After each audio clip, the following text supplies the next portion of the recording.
सूर्य उपाध्याय साधु सर्व अर्थ के प्रकाशी मांगलिक उपकारी है। तिनको स्वरूप जान रागते हुई जो भक्ति काय को न माई स्तुति को उचारी है। धन्य धन्य तिन ही ते काज सब आज भय कर जोर बार बार वंदना हमारी है। मंगल कल्याण सुख ऐसो हम चाहते हैं हो मेरी ऐसी दशा जैसी तुम धारी है। हो मेरी ऐसी दशा जैसी तुम धारी है। हो मेरी ऐसी दशा जैसी तुम धारी है। वितराग विज्ञान पाठमाला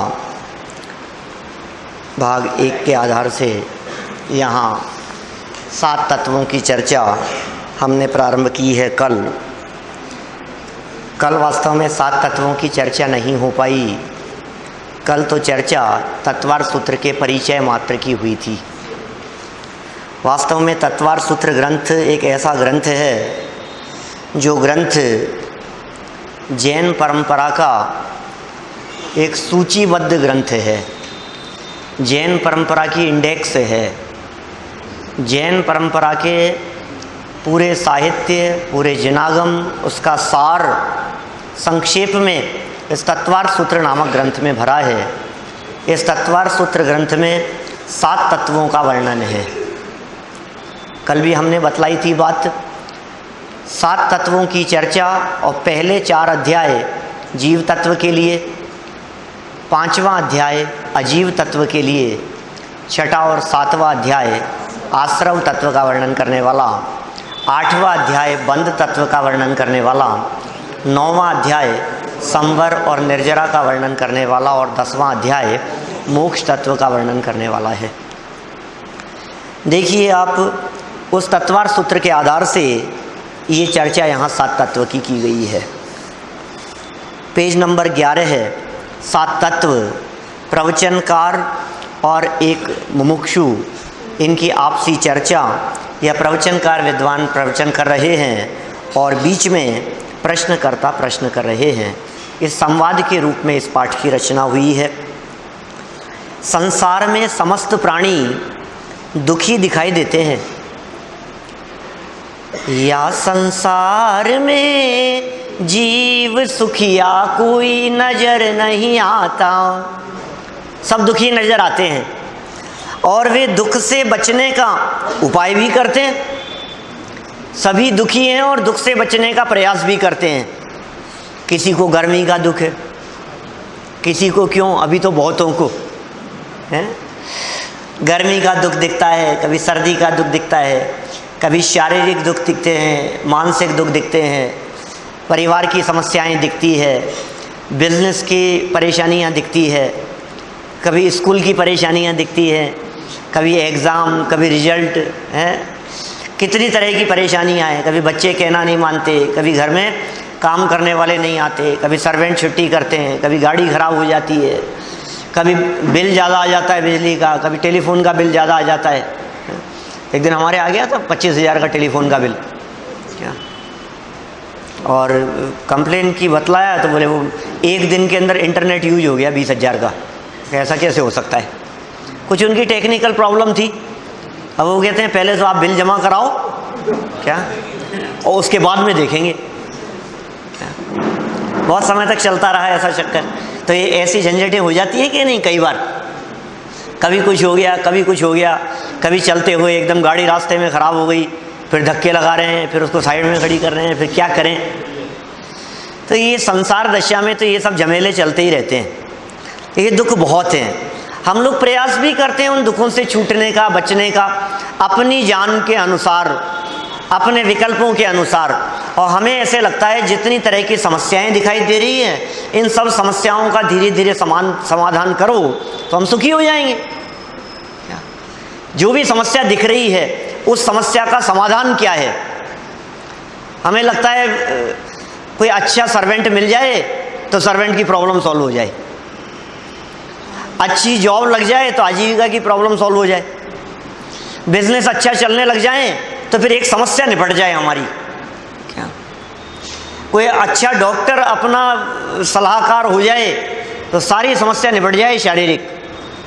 तो हम कहीं ना कहीं बाहर में समाधान तलाशते रहते हैं, प्रॉब्लम का सॉल्यूशन हमें बाहर में दिखता रहता है। ये कह रहे हैं परंतु, अब ध्यान रखना, कोशिश तो आप कर रहे हैं तो सुखी हो रहे हैं क्या कि सुखी तो नहीं हो रहे? हमने कल परसों श्रीमद् राजचंद्र जी की एक लाइन कही थी आपसे, सुख प्राप्ति हेतु प्रयत्न करते सुख जाता दूर है, तू क्यों भयंकर भाव मरण प्रवाह में चकचूर है। सुख प्राप्ति के लिए प्रयत्न करता है और सुख दूर भागता जाता है। ये क्या हो रहा है? क्यों हो रहा है ऐसा?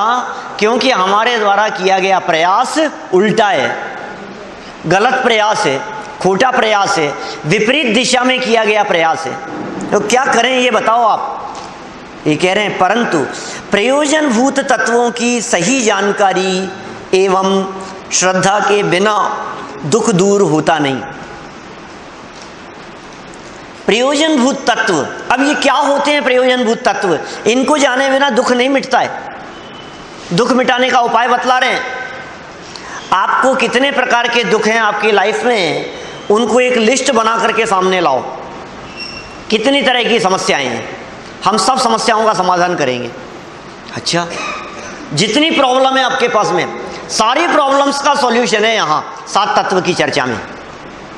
पीछे हम 6 द्रव्य की चर्चा कर चुके हैं। पिछले भाग में हमने 6 द्रव्यों के संबंध में बात की थी। 6 द्रव्य और 7 तत्व ये जनागम के आधारभूत विषय हैं।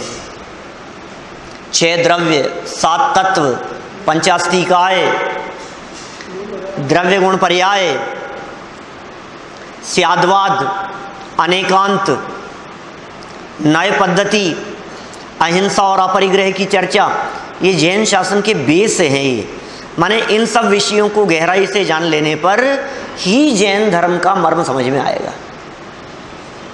अनेक बार ऐसे प्रसंग भी बनते हैं कि लोग 7 तत्व की चर्चा सुनना पसंद नहीं करते।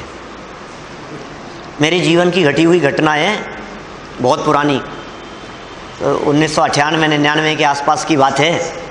क्या जौहरी बाज़ार में बहुत बड़े लेवल पर शिविर लगाया गया और उस शिविर में मेरे को पढ़ाने के लिए बुलाया गया। क्या लेकिन आयोजकों ने मुझे पहले ये बात कही, आप पढ़ाते बहुत अच्छा हैं, समझाते बहुत अच्छा हैं, लेकिन आपसे निवेदन है कि आप ये तत्व तो मत पढ़ाना। क्या क्या क्या कहा? ये तत्वों की चर्चा, तत्व द्रव्य बस ये पढ़ लेते हैं, इनसे कुछ होता तो है नहीं। क्या मतलब है? आप तो ये बतलाओ कि पूजन कैसे करते हैं, पूजन पद्धति क्या है। क्या तो फिर हमने लगाया शिविर, कोई बात नहीं। हमने कहा कोई बात नहीं, हम पूजन के माध्यम से 7 तत्व समझाएंगे। क्या प्रयोजनभूत बात तो यही है, लोग इस बात को समझना नहीं चाहते हैं। क्या माने मूल बात पता नहीं है, असली बात को पहचानते नहीं है। उन्हें लगता है इससे क्या होगा। छोटे बच्चे होते हैं ना, वे छोटे बच्चे, मैं बात करूं यदि उम्र की तो कह सकता हूं 6 महीने, 7 महीने, 8 महीने के बच्चे घुटनों के बल दौड़ते हैं इधर से उधर। क्या और उनके माता पिता, उनके परिवार के लोग उसे खड़ा करते हैं और खड़ा करके चलाना चाहते हैं। आप उसकी मनस्थिति की कल्पना कर सकते हैं बच्चे की? उसको इधर से उधर जाना है, आप उसको पकड़ करके उठा करके चलाना चाहते हो पैरों के बल पर। वो कहता है यार ये क्या आफत है यार, इससे तेज तो मैं घुटनों के बल ही दौड़ लेता हूं। बोलो उस बच्चे की मनस्थिति क्या होगी? उस बच्चे को क्या लगता है ये मेरे को किस झंझट में उलझा रहे हैं, ये क्या पागलपन है, ये क्यों उंगलियों से पकड़ करके चलाना चाहते हैं, क्यों पैरों के बल पे चलाना चाहते हैं? मैं चल रहा हूं ना आराम से, सीढ़ियां भी चढ़ लेता हूं और उतर भी जाता हूं अपने स्टाइल से। तू इस बात को समझता नहीं है कि अभी जब तू पैरों से चलने लगेगा तो तुझे कितना आराम मिलेगा, क्या कितनी सुविधा होगी। बोलो आज कोई बड़े व्यक्ति ऐसे हैं समझदार लोग जो घुटनों के बल चलने पसंद करेंगे? कोई नहीं, क्योंकि हम समझदार हैं। इसी तरह से हम यहाँ समझा रहे हैं, आपको जब तक इस बात की समझ नहीं है, 7 तत्वों की समझ नहीं है, प्रयोजनभूत तत्वों की समझ नहीं है, कितनी मार्मिक लाइन कह दी है यहाँ पर, इनके श्रद्धान और ज्ञान के बिना दुख मिटता ही नहीं है। 7 तत्वों को समझे बिना आपका दुख नहीं मिट सकता है। ईड़ी से चोटी तक का जोर लगा लेना, इकट्ठे कर लो चाहे जितने हीरे मोती, क्या कितने भी इकट्ठे कर लो आप, इसकी रेट बढ़ रही है, इसके दाम बढ़ रहे हैं, ये इकट्ठे हो रहे हैं, कर लो क्या BTC कर लो खूब इकट्ठे, कोई बात नहीं। फिर क्या होगा उससे? सोने के पलने में झुलाए जाए ना, झूले में रत्न जड़े हों, सुखी करने में समर्थ नहीं। संयोग भी आपको जो मिलते हैं, ये संयोग उदयानुसार मिलते हैं और सुख दुख परिणामानुसार होते हैं और कार्य योग्यता अनुसार होता है। समझ में आई कुछ बात? क्या कहा हमने? बड़े पंडित जी का वाक्य है, जितने भी संयोग हैं ये संयोग उदय के अनुसार मिलते हैं। उदय मतलब कर्म का उदय। आगे आने वाले 2-3 दिन में अपन कर्म वाला पाठ पढ़ेंगे, 8 कर्मों की चर्चा करेंगे। 8 कर्म, उन कर्मों का स्वरूप। कर्म के उदय से संयोग मिलते हैं, कर्म के उदय से परिस्थितियां बनती हैं। ये परिस्थितियां तुम्हारे हाथ में नहीं है। संयोग कैसे रहने, गाड़ी होगी, बंगला होगा, नौकर चाकर होंगे, माता पिता परिवार होंगे, धन होगा, वैभव होगा कि नहीं होगा, होगा कि चला जाएगा, छूटेगा, ये तुम्हारे हाथ में नहीं है। ये कैसे मिलते हैं? उदय, कर्म के उदय अनुसार मिलते हैं। तो फिर सुखी दुखी कैसे होता है? कर्म के उदय से नहीं, परिणाम अनुसार होता है। अपने परिणाम से सुखी दुखी होता है, संयोग से सुखी दुखी नहीं होता। संयोग कितने भी हों, सुख दुख का कारण संयोग नहीं है, सुख दुख का कारण तुम्हारे परिणाम हैं, सुख दुख का कारण तुम्हारी मानसिक स्थिति है। संयोग बहुत हैं लेकिन फिर भी मन खराब है, मन नहीं लग रहा है। बोलो कितने सुखी होंगे? सुखी होंगे कि दुखी होंगे? दुखी है। संयोग तो हैं बहुत सारे लेकिन मन में बेचैनी है, मन में आकुलता है। संयोग कितने भी अच्छे हों फिर भी दुखी है। किससे? अपने परिणामों से दुखी है। और संयोग कितने भी प्रतिकूल हो, मन में शांति है तो सब शांति है। क्या? कितनी भी प्रतिकूलताएं हो बाहर में, ताले में बंद कर दिया जाए कि 48 में बंद कर दिया जाए? क्या? चाहे घर में रहें चाहे वन में रहें, जो निज में समाये रहते हैं, सब काम जगत के किया करें, नहीं मोह किसी से करते हैं। क्या कहा? घर में रहो, बाहर रहो, जंगल में रहो, दुकानदारी में रहो, दुकान छोड़ करके मंदिर में आ जाओ, कहीं भी रहो, आपके हृदय में यदि मोह भाव है, आपके हृदय में यदि राग द्वेष है, आपके अंदर में यदि कषाय हैं तो आप दुखी हैं, और आपके अंदर में अकषाय परिणाम है तो आप सुखी हैं। यह बात अलग है कि अंदर की कषाएं जब मिटती है तो बाहर में कपड़े भी उतरते हैं, बाहर में अणुव्रत भी होते हैं, महाव्रत भी होते हैं, मुनि भूमिका भी होती है, हाथ में पीछे कमंडल भी होते हैं, त्याग भी होता है, बाहरी त्याग भी होता है। ये सब बातें होगी, नियम से होगी, अवश्य होंगी, लेकिन शुरुआत कहाँ से होगी? अंदर से। और काम कैसे होगा? काम हमारे परिणामों से होगा, उदयानुसार भी नहीं होगा, वो योग्यता से होगा। जिस कार्य के होने की जैसी योग्यता है काम वैसा होगा। 3 बात याद रखना है। तो सुख दुख किससे कहा हमने? संयोग से कि परिणाम से? परिणाम से। सुख दुख परिणाम से। ये यहाँ क्या कह रहे हैं? 7 तत्वों को जानो, परिणाम बदलो, उपयोग बदलो, चिंतन बदलो। 7 तत्वों को समझ लेना, चिंतन बदलना है। और एक बार चिंतन बदल गया तो फिर क्या होगा? फिर दुख दूर हुए बिना नहीं रहता। क्या वाक्य कहा? प्रयोजनभूत तत्वों की सही जानकारी एवं श्रद्धा के बिना दुख दूर होता नहीं। मुमुक्षु ने प्रश्न किया। क्या प्रश्न किया? ये प्रयोजनभूत तत्व क्या हैं जिनकी जानकारी और सही श्रद्धा के बिना दुख दूर नहीं हो सकता? ये क्या है? ये प्रयोजनभूत तत्व, ये कौन से तत्व हैं और कैसे जाने इनको? कहते हैं प्रवचनकार विद्वान, दुख दूर करना और सुखी होना ही सच्चा प्रयोजन है। आपका प्रयोजन क्या है? जे त्रिभुवन में जीव अनंत सुख चाहे दुख ते भयवंत। तीनों लोकों में जितने भी जीव हैं सभी जीव सुख चाहते हैं और दुख से डरते हैं। तुम्हारा प्रयोजन क्या है ये बताओ। कि मेरा प्रयोजन और मेरा उद्देश्य तो ये है बस ये जमीन अपनी हो जाए, ये प्रयोजन है। अच्छा तो आपका क्या प्रयोजन है? मर्सिडीज दरवाजे के बाहर खड़ी हो जाए क्या? अपना तो ये प्रयोजन दिखता है, अपने को तो ये बस ये मिल जाए, बस फिर कुछ नहीं। हे भगवान फिर कुछ नहीं मांगूंगा मैं आपसे, क्या इतना मिल जाए हमारे को। अच्छा हम आपसे पूछ रहे हैं आपको मर्सिडीज क्यों चाहिए? आपको अच्छा बंगला क्यों चाहिए? आपको ज़मीन क्यों चाहिए?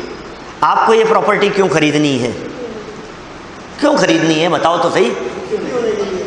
सुखी होने के लिए। सबका उद्देश्य एकमात्र सुखी होना। मैं गारंटी देता हूं आप लोगों की सबकी अपेक्षाएं और आकांक्षाएं अलग अलग होगी, लेकिन उन अपेक्षाओं और आकांक्षाओं के पीछे छिपा हुआ प्रयोजन एक ही होगा, सुखी होना। सबको यदि एक वाक्य में एक शब्द में कहा जाए तो कह सकते हैं सुखी होना। हर जीव सुखी होना चाहता है। ये कह रहे हैं यहाँ दुख दूर करना और सुखी होना ही सच्चा प्रयोजन है। और ऐसे तत्व जिनकी सम्यक श्रद्धा और ज्ञान बिना हमारा दुख दूर ना हो सके और हम सुखी ना हो सके, उन्हें ही प्रयोजनभूत तत्व कहते हैं। परिभाषा याद रखना भाई। देखो हमने क्या कहा, प्रयोजनभूत तत्व की परिभाषा पढ़ी है। परिभाषाएं याद करते चलेंगे तो आगे काम आएंगी। क्या कंठ की विद्या काम आएगी आगे। अंट के दाम कब काम आते हैं? समय पड़े पर। ये उस समय काम आएंगे जब आपका परिवार साथ नहीं देगा। ये उस समय काम आएंगे जब बच्चे सामने जवाब देंगे। और ऐसी भी स्थिति हो सकती है कि वो कहें आप घर से, फिर क्या काम आएगा? ना सोना काम आएगा ना चांदी आएगी। क्या काम आएगा? सोना चांदी हीरे माणिक मोती जवाहरात कुछ भी काम नहीं आएंगे। क्या काम आएगा? बस तत्व का चिंतन, ये काम आएगा। वस्तु स्वरूप विचार खुशी से, बस सब दुख संकट वो अलग थे। ये वस्तु स्वरूप विचार, ये तत्व विचार। देखो तत्व विचार की महिमा। क्या मोक्ष मार्ग प्रकाशक में लिखा इन्हीं पंडित जी साहब ने। देखो तत्व विचार की महिमा कि तत्व विचार वाला पहले तत्व विचार से रहित देवादिक की प्रतीति करे, व्रतादिक पाले, तपश्चरणादिक करे, बहुत शास्त्रों का अभ्यास करे, वह तो सम्यक्त्व प्राप्ति का अधिकारी नहीं है। और तत्व विचार वाला इनके बिना भी सम्यक्त्व प्राप्ति का अधिकारी है। क्या गजब बातें कही है। तत्व विचार की महिमा है ऐसी, विचार की महिमा है। सारा काम विचार से ही होगा बेटा। जितना भी काम होगा वो सब विचार, थॉट प्रोसेस। आप क्या सोचते हैं, आप क्या विचार करते हैं, आपका क्या चिंतन चलता है, सब कुछ उसी के बेस पर चल रहा है। कर्म भी उसी के बेस पर बंधते हैं, वेदन भी आपको उसी बेस पर होता है, सुख दुख का फीलिंग भी आपको उसी बेस पर होता है। तत्व विचार, प्रयोजनभूत तत्व की परिभाषा। जिनकी सम्यक श्रद्धा और ज्ञान बिना, बोलिए, जिनकी सम्यक श्रद्धा और ज्ञान बिना, सब लोग नहीं बोलते, नाश्ता करके आते नहीं है ना, इसलिए है? जिनकी सम्यक श्रद्धा और ज्ञान बिना हमारा दुख दूर न हो सके और हम सुखी न हो सके, उन्हें प्रयोजनभूत तत्व कहते हैं। समझ में आ रही है? कुछ दिमाग की बत्ती जल रही है कि नहीं? जिनकी श्रद्धा और ज्ञान के बिना हमारा दुख दूर ना हो सके। क्या बात कह रहे हैं यहाँ? शास्त्रों की बात कह रहे हैं, जिनागम की बात कह रहे हैं। किसके बिना आपका दुख दूर नहीं होगा? जिनकी सम्यक श्रद्धा और ज्ञान बिना दुख दूर नहीं हो सके। जिनकी सम्यक श्रद्धा और ज्ञान बिना हम सुखी ना हो सके, उनका नाम प्रयोजनभूत तत्व है। असली मूल काम ये है। इसके अलावा सारे काम बेकार हैं। सबको उठा करके ताक में धर दो, जो होना है हो जाएगा। ये काम करने लायक है। तत्व क्या होता है? वस्तु का सच्चा स्वरूप।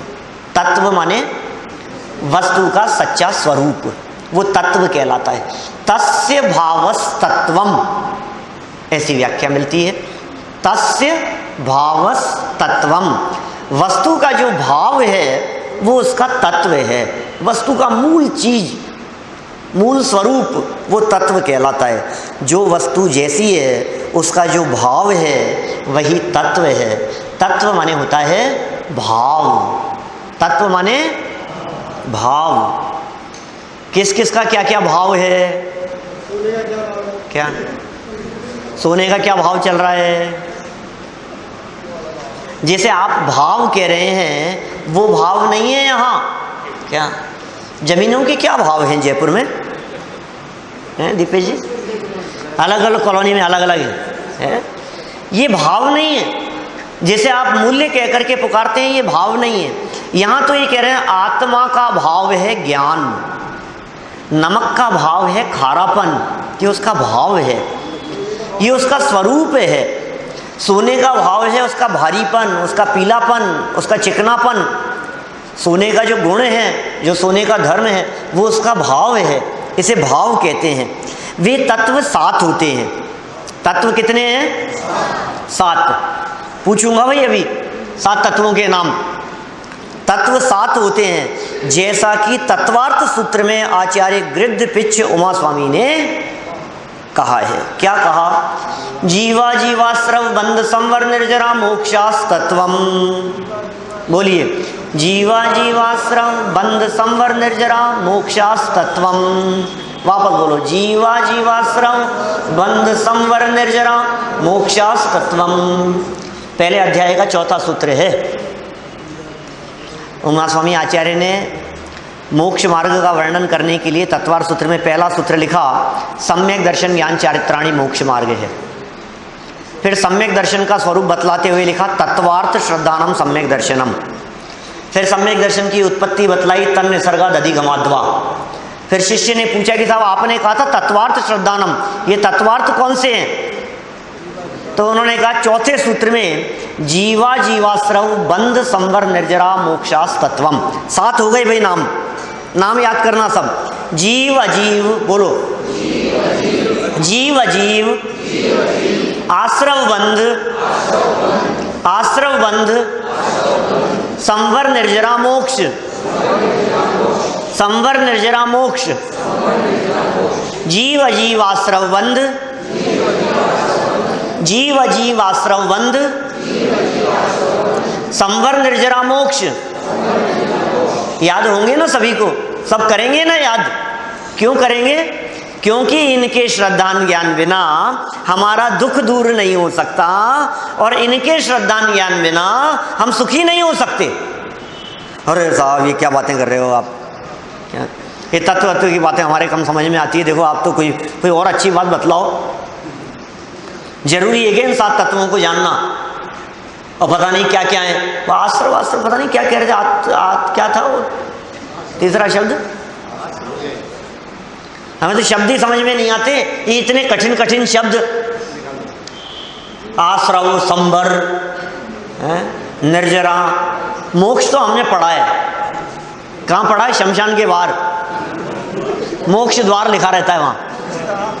मोक्ष तो हमने पढ़ा है, मोक्ष धाम है, मोक्ष द्वार। मोक्ष वही है कि नहीं? चलो कोई बात नहीं। हमें एक बात बतलाओ, इन 7 को आप नहीं जानना चाहते? हाँ बिल्कुल नहीं जानना चाहते। कैंसिल करें प्रोग्राम 7 तत्वों को जानने का? फिर साहब बहुत अच्छा, मेहरबानी आपकी। क्या 7 तत्वों को जानने का प्रोग्राम कैंसिल करें? अच्छा पहले एक बात बतलाओ, आप सुखी होना चाहते हो या नहीं? कि हाँ सब सुखी होना तो चाहते हैं। कौन सुखी होना चाहता है? हम, मैं। सब व्यक्तिगत बात करें, इंडिविजुअल बात करें तो क्या कहेंगे? कौन सुखी होना चाहता है? मैं सुखी होना चाहता हूं। तो मैं कौन हूं उसे तो जानना पड़ेगा ना। सुखी जिसको होना है उसका तो पता होना चाहिए। मुझे सुखी होना है तो मैं कौन हूं? तो कहा जीव तत्व। बोले चलो ठीक है, जीव तत्व को तो जान लेंगे। 7 में से एक, पहले तत्व का नाम क्या है? जीव तत्व। तो जीव तत्व को तो हम जानने के लिए तैयार हैं, बाकी 6 को नहीं जानेंगे। कि सुनो एक मिनट, तुम जीव तत्व को जानने की बात कह रहे हो, हम तुमसे ये कह रहे हैं कि ऐसी चीज को भी तो जानो जिसमें तुम्हारे को गलतफहमी से जीव पने का भ्रम नहीं हो जाए। देखो, यदि आप संतरे की पहचान करना चाहते हो क्या, तो मौसमी की पहचान भी करना, क्या माल्टा की पहचान भी करना। क्यों? क्योंकि यदि आपको उनकी पहचान नहीं हुई तो आप संतरे के भ्रम में मौसमी खरीद लाओगे। बोलो, समझ में आ रही है कि नहीं बात? क्योंकि उससे मिलती जुलती चीज है ना। तो जीव को तो जानना ही है, लेकिन बहुत सी चीजें ऐसी हैं जो जीव तो नहीं है तो अजीव, लेकिन भ्रम हो जाता है कि शायद ये जीव है। इसलिए अजीव को भी पहचानो, अजीव को भी जानो। अच्छा, कोई गलतफहमी नहीं हो भाई जीव को पहचानने के लिए, तो चलो ठीक है, कोई बात नहीं, जीव और अजीव 2 जान लेंगे। अब और तो कुछ नहीं जानेंगे, और तो कुछ नहीं जानना है। पहले एक बात बतलाओ, क्या आप ये जानना चाहते हैं, आप चाहते क्या हैं? जीव अजीव को तो जान लिया, आप चाहते क्या थे? मतलब सुखी होना चाहते थे। कितना % सुखी होना चाहते थे भैया? 10%? अच्छा 60%? क्या 10% सुखी रहने का ये क्या हुआ चक्कर?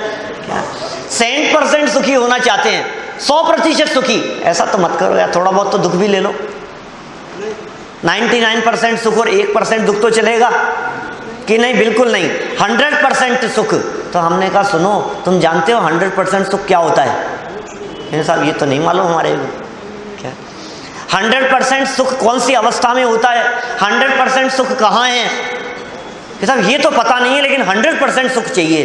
कि सुनो, 100% सुख को दूसरे शब्दों में कहते हैं मोक्ष। अच्छा, क्या 100% सुख का मतलब मोक्ष है? वो तो समझना है हमारे, वो तो जानना ही है। क्योंकि 100% सुखी होना है तो मोक्ष तत्व को तो जानना ही पड़ेगा हमारे को, क्योंकि उसी का नाम 100% सुख है। मोक्ष नहीं समझ में आ रहा था। देखो, मोक्ष शब्द कठिन लग रहा है हमारे को। मोक्ष नहीं चाहता, लेकिन सुखी होना चाहता है। हमने कहा पूरी तरह से सुखी होने का नाम है मोक्ष।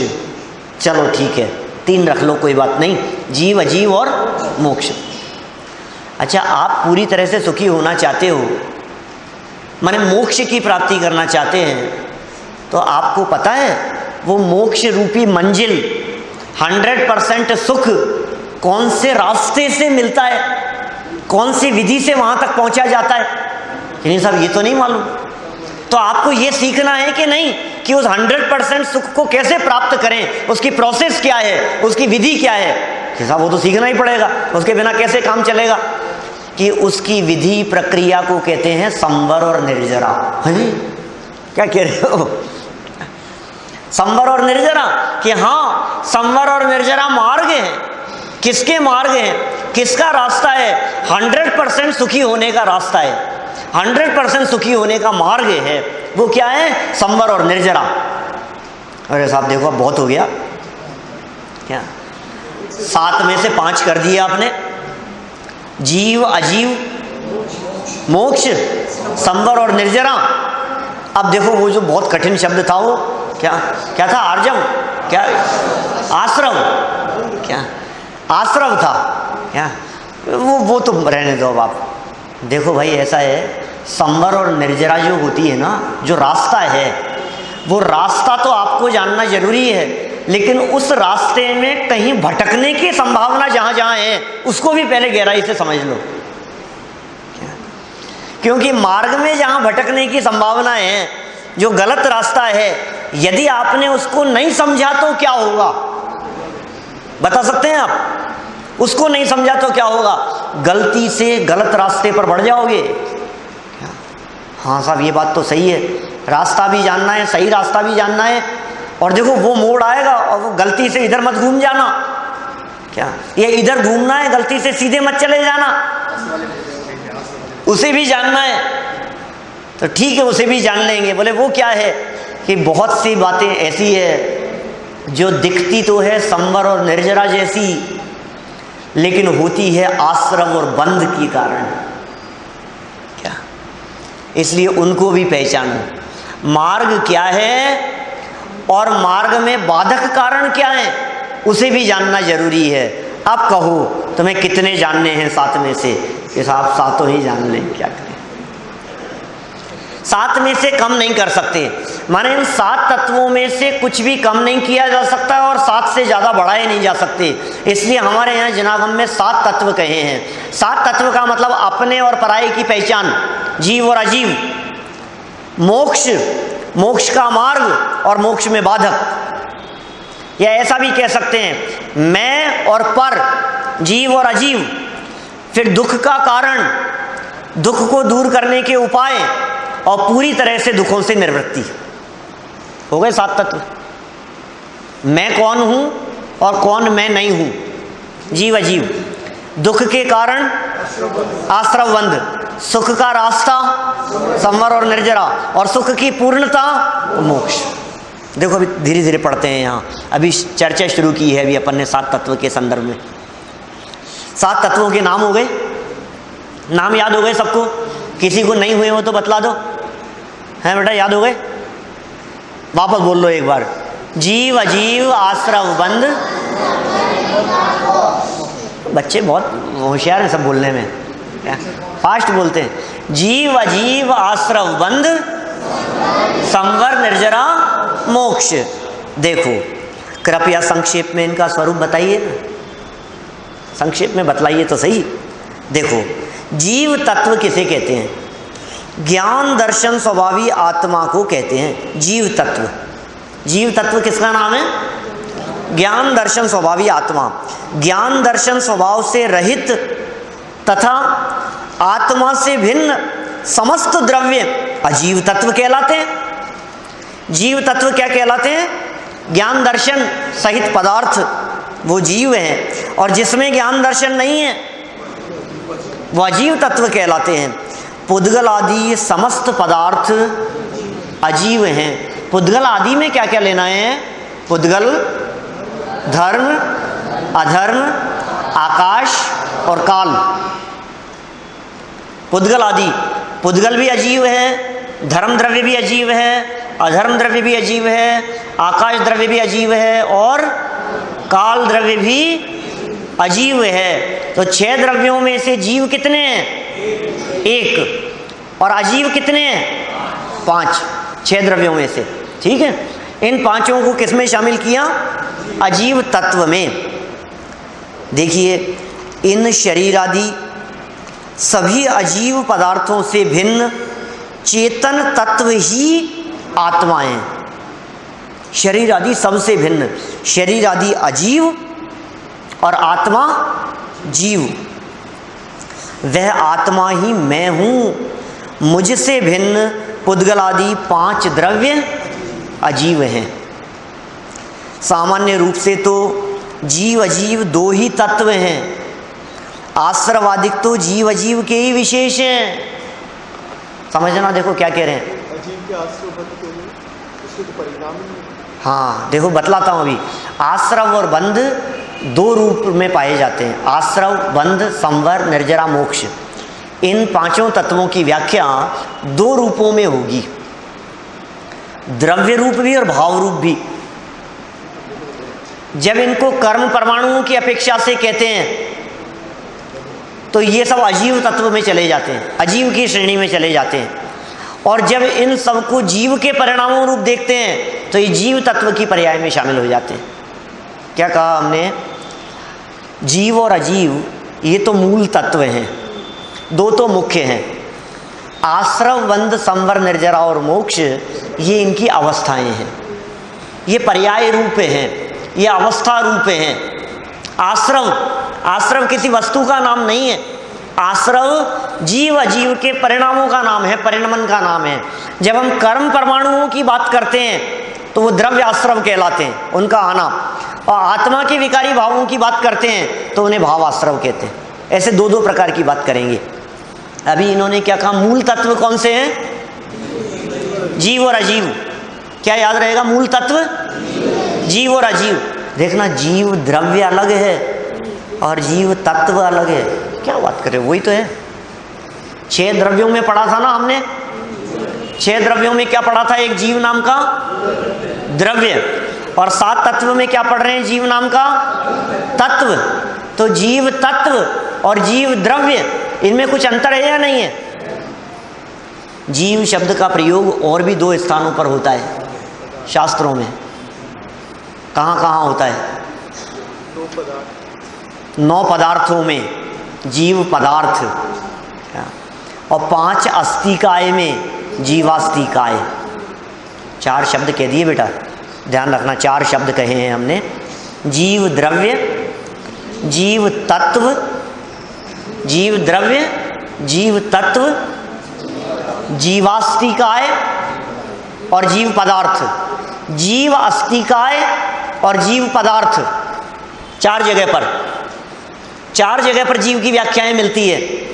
ये चारों के चारों प्रयोग द्रव्य, क्षेत्र, काल, भाव के आधार पर किए गए हैं। इंडिकेट जीव को ही करते हैं, एंगल अलग अलग है, देखने का एंगल अलग अलग है। जीव द्रव्य ये द्रव्य की अपेक्षा से है, जीव अस्तिकाय ये क्षेत्र की अपेक्षा से है, जीव पदार्थ ये काल की अपेक्षा से है, और जीव तत्व ये भाव की अपेक्षा से है।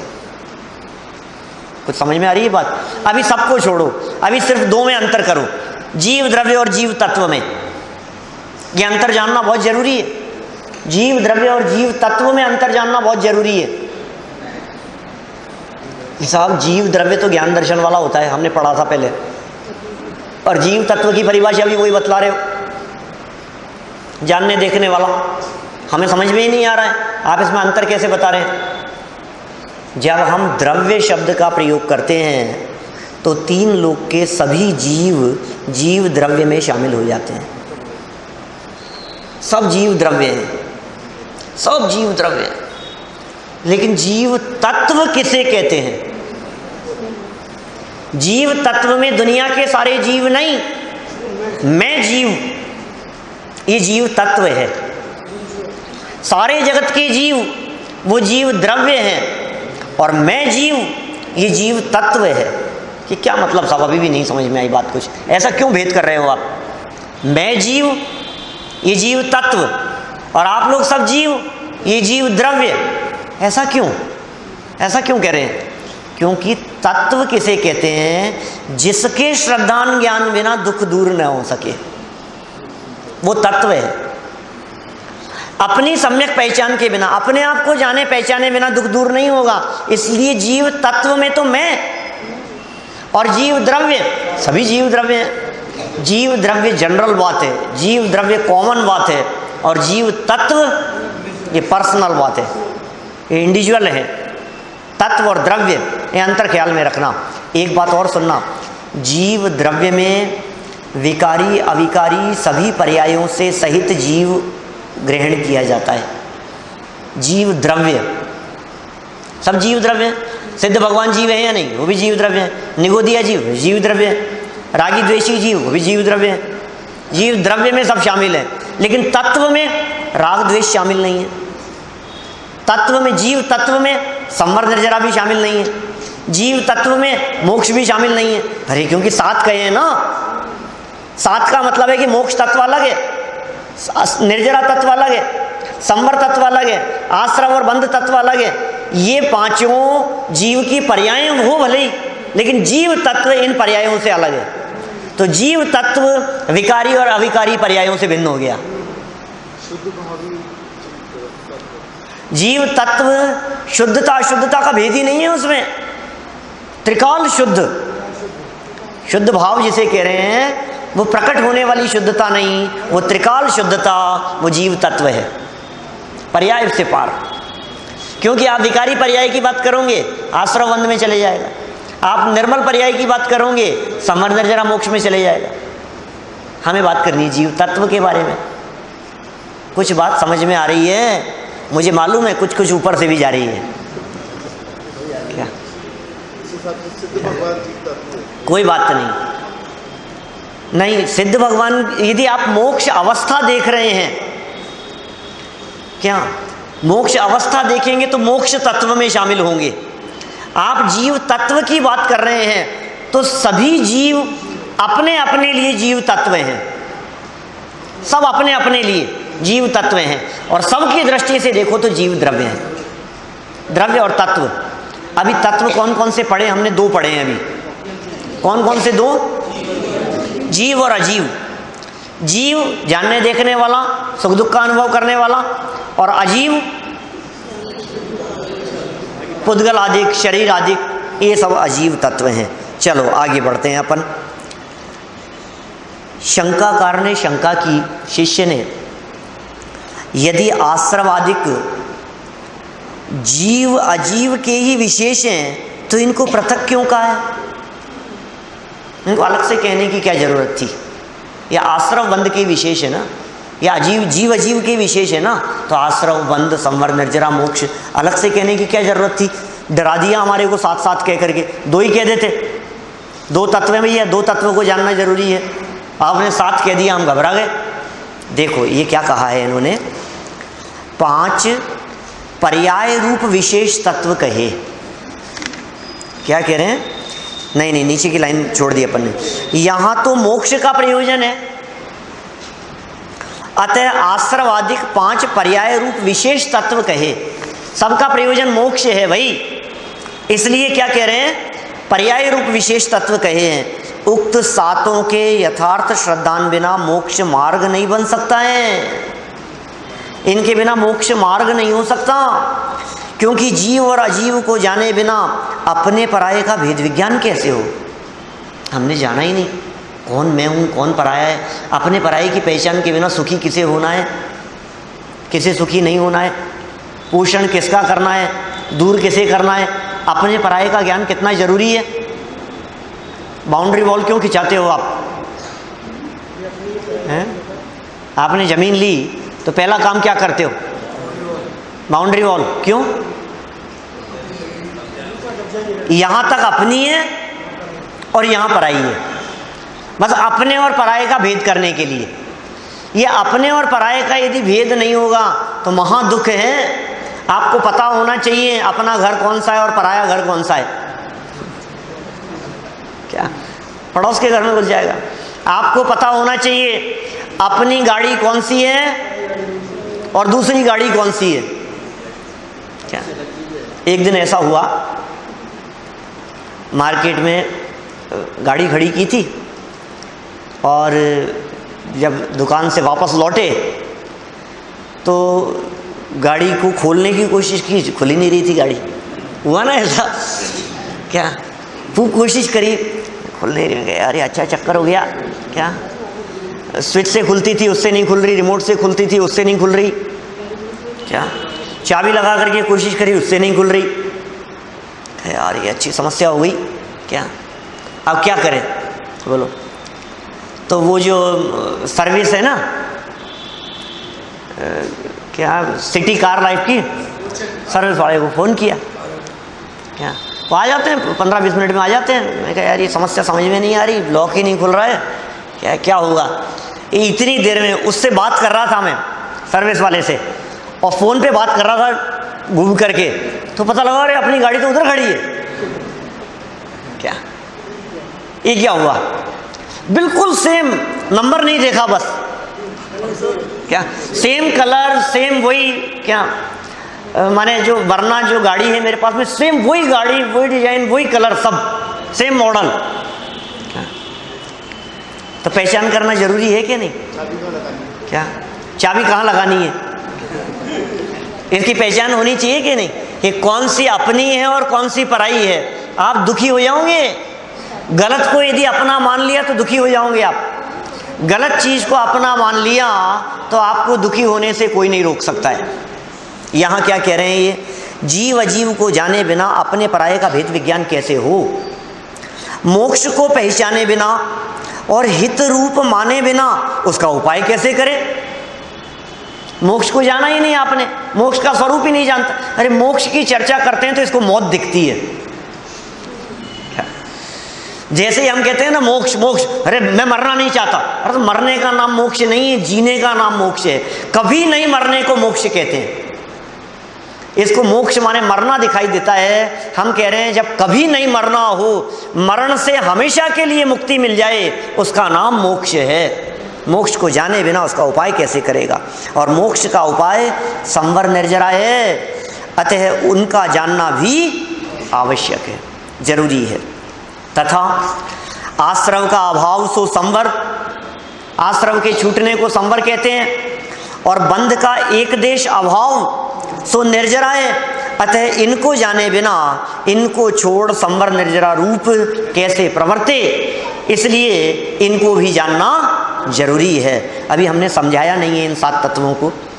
आश्रव तत्व क्या है, बंध तत्व क्या है, संवर निर्जरा मोक्ष तत्व क्या है, उन तत्वों का क्या स्वरूप है। बहुत मार्मिक बात है, मुझे मालूम है। भले ही आपको जटिल लगे, कठिन लगे, लेकिन हिम्मत मत हारना। क्या बराबर सुनना, सब बात समझ में आएगी। कल विशेष चर्चा करेंगे। एक देश में थोड़ा सा